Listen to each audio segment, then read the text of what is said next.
It's a pleasure to serve under your chairmanship. And before I begin, I would like to thank the Honourable Member for Gosport for securing this important and timely debate. I, for one, am incredibly proud of the vibrant arts and culture offer that my constituency holds.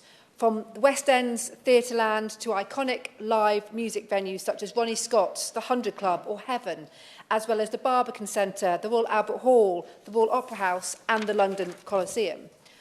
According to the Office for National Statistics, 8% of arts and culture businesses are based in the cities of London and Westminster. That's over 2,500 businesses. So in the time I have today, I would like to pay particular attention to how we can support arts and culture through what is an incredibly difficult time. When we look to the future of the sector and how we can best support it, I think forward planning is key, especially post-COVID. The importance of this has been made clear to me throughout COVID and more recently with ongoing decisions on the future of the English National Opera, based in my constituency, and it is good to see the E&O's Chief Exec, Stuart Murphy, in the public gallery. Of course. Does she agree with me that there's a bit of misunderstanding about how much money is invested in the arts in London? Not only is it brilliant, but there's a misunderstanding. First of all, because that includes national institutions like the British Museum, and that should not be included. And secondly, because it actually, if you look at London and the South East, and the audience for London entertainment comes from the South East. The South East gets hardly any money from the Arts Council. And if you were to incorporate the two, one would see that the funding per capita in London is equivalent to the funding per capita in the rest of the country. I thank the right honourable member for her very, very salient point. Now, the future of the E&O from the Arts Council, or the lack of funding, we should say, is dependent on two factors, including the key driver, which is to move their current location from the London Coliseum out. The debate on cuts to funding could be a standalone issue in this place, so I won't stray into the complexities of that right now. That is something I'm going to take up with the Arts Council this week myself, where I'm going to discuss the E&O funding specifically.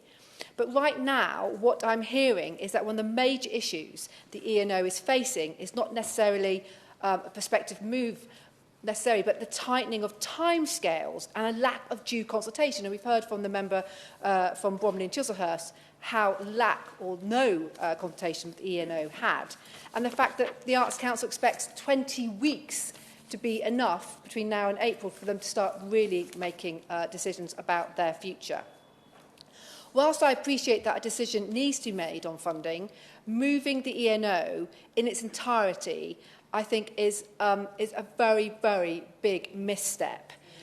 I think it is, as we've heard today, it will take 5 years at least, and really, is Manchester the right place? I personally would like to see consideration given to the model that the Royal Shakespeare Company uses, which has a base in the Barbican Centre, but also in Stratford-upon-Avon, and that works very, very well. It keeps the London offer, but then it goes out into the provinces. I can't see why the Arts Council cannot work with the E&O to discuss that type of move, keeping London Coliseum alive, but then perhaps not moving up north. We have a brilliant Opera North organisation. What about the West Country? What about Bristol, Exeter, Plymouth? These areas need levelling up, so why can't proper consideration be given working with Stuart Murphy and his team to do that? Of course. I have to protect the time for the two remaining speakers who are seeking to contribute. The honourable gentleman can seek an intervention if he wishes to, but it means that there's going to be really reduced time for the last two speakers. Kevin Brennan. Does Bristol. Nickie Aiken. Great honourable member for Cardiff West for pointing that out. Maybe Exeter and Plymouth then. But anyway, let me move on. I just want to make also another very, very important point about the economic drivers that culture brings to areas like Central London. You know, Central London is the powerhouse for the economy, and it is because of the hospitality, the leisure and the culture sectors working together. And we know that with every £1 spent in theatres, for example, £5 is spent in the wider local economy. That is tens, if not hundreds of thousands of jobs. And that's not just in London, it is across every major city where they have a theatre. And I know we've got the pantomime season coming up now. Oh yes, we have.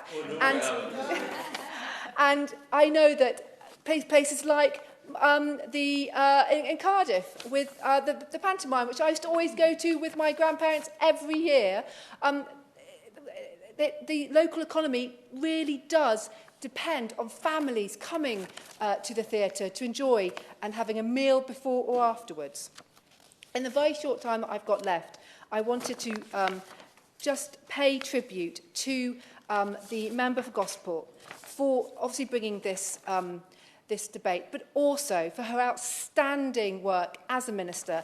And I know during COVID, the arts and culture sector was on its knees. They were worried, and I had calls every day during the lockdown from really major players in the culture sector who were worried whether they would ever open their doors again. And I want to pay tribute to the member for Gosport for working with me to secure the £1.5 billion Culture Recovery Fund, which I know she played a huge part in, and that not just my arts and culture sector in central London made a huge difference then, but across the country. So I pay tribute to that. And I would just like to end, Mr. Chairman, by saying we do obviously face a very difficult economic time, but we cannot lose sight of the contribution that artists, the arts and culture plays in our country, not just from an economic point of view, but from a health and well-being. And I do hope we can keep securing that and that we can save the ENO.